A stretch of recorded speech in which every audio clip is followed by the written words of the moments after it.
their program and you wear suit and follow them, but you have all the bello touches, you can't go near them. When Otuji will soon be appointed an ambassador now to the Republic of Niger. Yes. Very sad.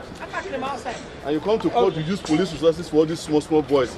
The big criminals are there, you are protecting them. You know?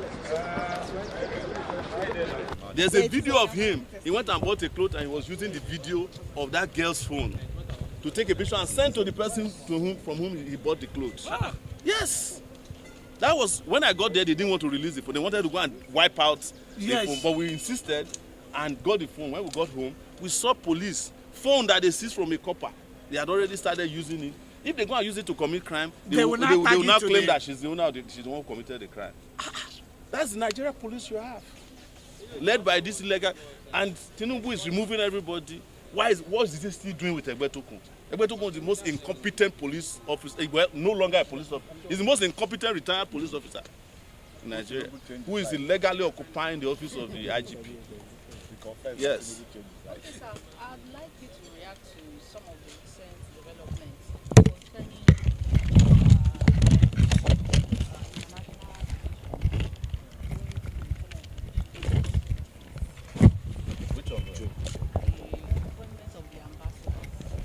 Well, you know the reason I've not spoken about the ambassadors is that Nigerians always, surprise me. They never attack the issues. Where do you expect Tinubu to get his ambassadors from? From the Vatican? Is it not his fellow WhatsApp group members that he will appoint? So you are killing yourself. You are not asking about the guy who appointed them. You are asking about the class captains he appointed. It's just like a class master. If he's allowed to, appoint a class captain, he might appoint a guy who doesn't even come to class. Exactly. That's his prerogative. That's why I'm surprised that people are beating, around. They are beating themselves over, Tinubu appointed this person. Who would Tinubu appoint? If you are a thief, is it not from the group of thieves that you appoint your ambassadors from? Yes, if you are a terrorist, you appoint terrorists as your ambassadors. If you are a drug baron, you appoint drug baron. When Tinubu did his pardon, what did I say to everybody? He pardoned people from his constituency. Yes. And when we shouted, some people now said, okay, he now reversed it. But I'm sure that the pardon that was granted to drug barons is still the highest percentage of the pardon, even after the review. Because you will never see the review again. No. Yes. It's a business now. So that's the reason I'm not discussing, because I know people want you to discuss Reno. You want to kill Reno Omokri. He has no job. He needs the ambassadorship position to survive. Yes. So you are worried about Reno Omokri. You are not asking about Ikweazu. The person I used to call Onye Slippers. Yes. whose only achievement in Abia State was producing slippers. Yes. Abia is in Gosan. So there's nobody there that you can consider like a human being, a real person. So yes, these are just people who are rewarded by their Lord and Savior for the criminal activities they've been carried out on his behalf. Okay, so what's your take on the recent issues, especially security? Now, the defense minister resigned yesterday, and there are indications that Christopher Musa is being penned to be the next defense minister. Same thing, a reaction. When Christopher Musa was chief of defense staff, I criticized him when he said he wants to fence Nigeria. For me, it's just, replacing one incompetent person with another incompetent person. The fundamental issues to be resolved about Nigeria's security situation is not going to be addressed by changing personnel. It has to be done by changing tactics. I have said it. In this modern day and time, and you can hear me out, you don't even need a defense minister to defeat terrorists. You can just get drone operators and buy the real drones and deliver justice to terrorists wherever they are. The defense minister that they are hiring don't even know how to operate a phone. Yes, technology has become how the world is operated upon. The world is operated on operating systems, but people who live in analog times cannot lead a digitalized era. That is the truth. It is very easy to defeat these terrorists. Go and look at the fight between Israel and Iran. Yes. For the first time in the history of mankind, we may no longer need aircraft to fight wars anymore. Just sit in your house and start pressing buttons. Yes. You reply me, I reply you. We discuss peace. Yes. So anybody who is still buying aircraft in 2025 now is not serious. You should be investing on platforms that can deliver justice to these terrorists. With 5 people, you can wipe out all the terrorists in this country if you have the right drones. But when you ask them to go and buy drones now, the one they will buy for 100,000 is the same one they use in covering wedding, which is $2,000. So when you have those kind of people in your procurement section, you have no chance in the world to deliver justice to terrorists. The problem, and I will keep saying this, that has crippled our security agencies and security system and platform, number 1 is corruption. 2 is incompetence. And number 3 is the wickedness of our leaders, because you cannot ask somebody who is funding terrorists to go and become Minister of Defense and expect him to defeat terrorists. That is what Matawale was doing when he was in Zamfara as governor. Matawale was recorded several times as giving out Hilux vans to terrorists. And when he became Minister of Defense, he's giving Okada, motorbikes, to Nigerian soldiers to go and fight terrorism. Where do you fight terrorism with motorbikes? It's as good as committing suicide to walk into a bush filled with terrorists and bandits and kidnappers on top of motorbikes. When serious armies around the world, like I said, are using technology. It's a side mission. Yes. With one drone, you can first locate all these terrorists and use another drone to deliver justice to them. They call them Hellfire missiles. Now, the withdrawal of police from VIPs has stirred a lot of their pain, especially from National Assembly members who say it will cause more harm. If there's anything I like to hear, is to know that the elites are tasting what the rest of us are tasting in terms of insecurity in this country.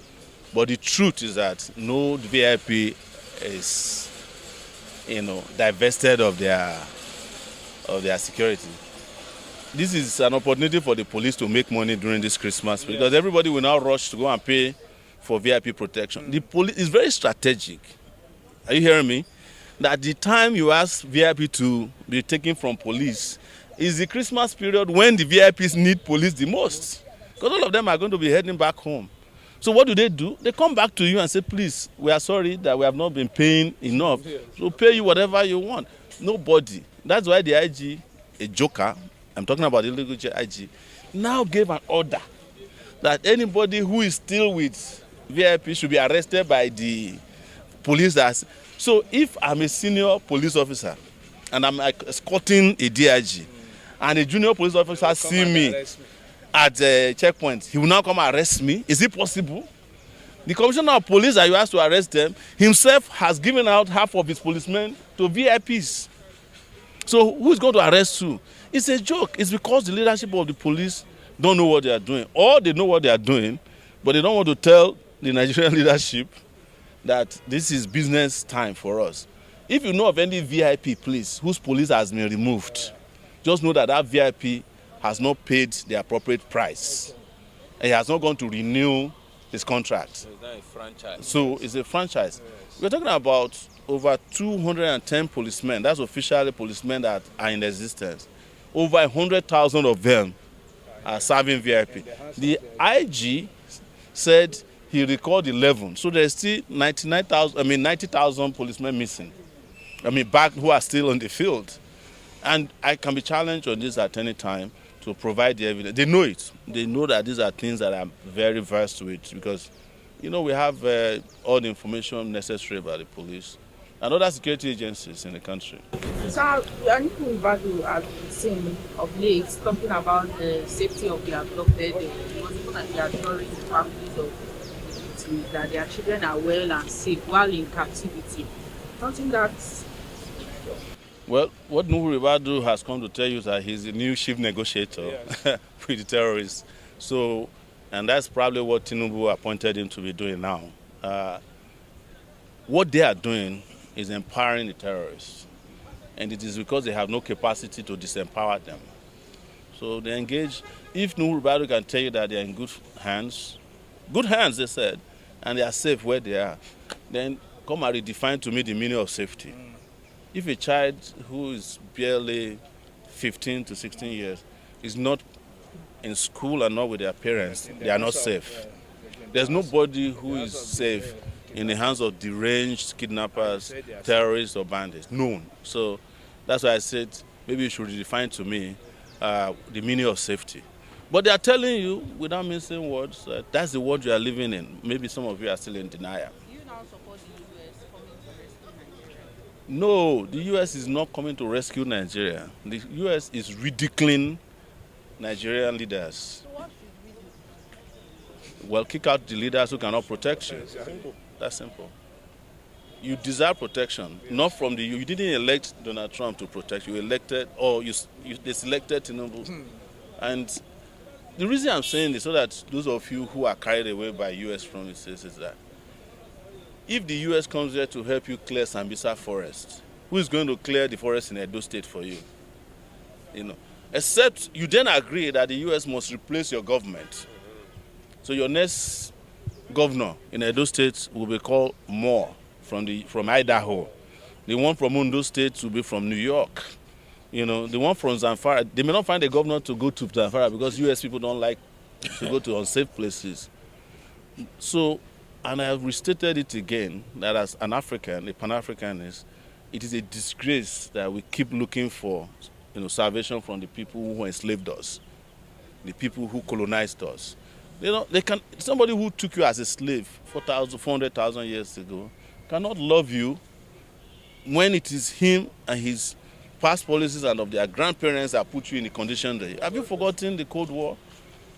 Have you forgotten colonialism? Have you forgotten their attempts to replace that? They've even trained so many of the soldiers you are seeing today, DSS, they were trained in the US or by the US security agencies. How come the training didn't have any impact on them? So if you want salvation, build your own country. Elect leaders who can protect you, but always looking for help from people. It's either you are looking for, you are looking for help from a foreign religion, foreign gods. Now you are looking for help from the foreign army to come and help you cleanse your land. They don't have your time. They have, you see, I want to tell you here, the US have what they call attention deficit disorder in terms of international intervention and policies. They don't have time for you they don't have time to stay with you. After a while, if it inconveniences them, they leave. But they don't even have any plan to come here except just do some symbolic actions. And then at the end, you are still going to need to have your leaders protect you after they have come and gone. That is if they come at all. Do you not support state police? What? State police. Oh, I've always supported state police, but not without proper guidance and regulation. I support state police on the condition that all the policemen will be trained according to the same standards across the country, and that they are well paid, not like in Ondo State where they have an equivalent of state police right now. They don't even have, they have casualization, they don't have appointment letter, they don't have insurance cover. You want people to come and risk their lives for you, and they don't have anything to show that they are working with you. So it has to be properly regulated. You must pay them well, you must provide them with insurance, they must have housing, not barracks, because barracks don't work anymore for me. And they must be properly trained, and they must have rules and regulation. Because we've seen a situation where in Osun State and I think Ondo State, the leader of the Amotekun in Ondo State is trying to kill some of his staff who are opposed to the way he's running the place. In Osun State, there was some shooting in which they just arbitrarily kill people. So that's why regulations for these bodies are very important for him. But state police, campus police, any police, I'm in support of it, but not rogue law enforcement agencies. A video dropped with some things of Matawade. Yes. Advocating that not all bandits are criminals. and not all criminals are bandits. I I don't want to waste my time on responding to the likes of.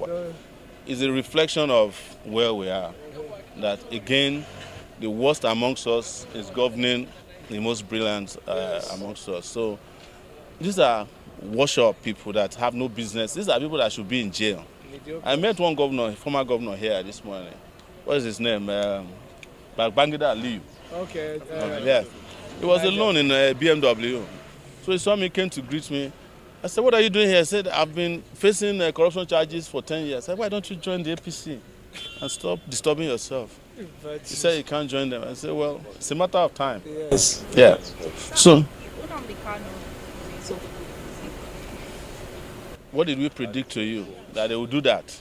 But I also predicted that it will be the greatest mistake of their life. And now, the people we asked to protest to prevent Nnamdi Kanu from going to jail are all rushing to Sokoto. I want his family members to give me the right to admit people to see him, Yes. so that I can be screening them. And I'll tell you the day the judge who sentenced him is going to go to Sokoto. He's going to go beg like Fela was begged in Bama prison for doing what is wrong, if he has not done that already. But if he wants to go, tell him to contact me. I will arrange a safe passage to Sokoto.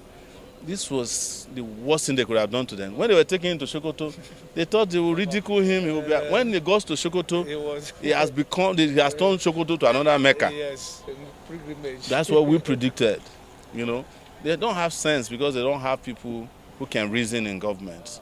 And now, look at where we are. You jail Nnamdi Kanu. Nnamdi Kanu is already a celebrity in prison. They said he has already become the president of the prison, but I doubt that is what Nnamdi Kanu wanted. But it must have been conferred on him just by respect, So very soon, you will see that they will, on their own, reverse the most fundamental mistake they ever made regarding Nnamdi Kanu. You can quote me on that. Yes. So what do you have to say? The judge has ruled that you should be restrained from talking about some issues that are inside the public against the government. No, they don't misquote the judge. The judge said that he was talking about national security. I'm not a national security person. I'm not a police officer. Yes. You also heard me tell the judge that we have a plan to defeat the candidate of the other side, and that we will continue to make public policy statements. It's on record. I think we have to give it to the judge that he applied wisdom. Yes. Thank you very much, everyone. Thank you.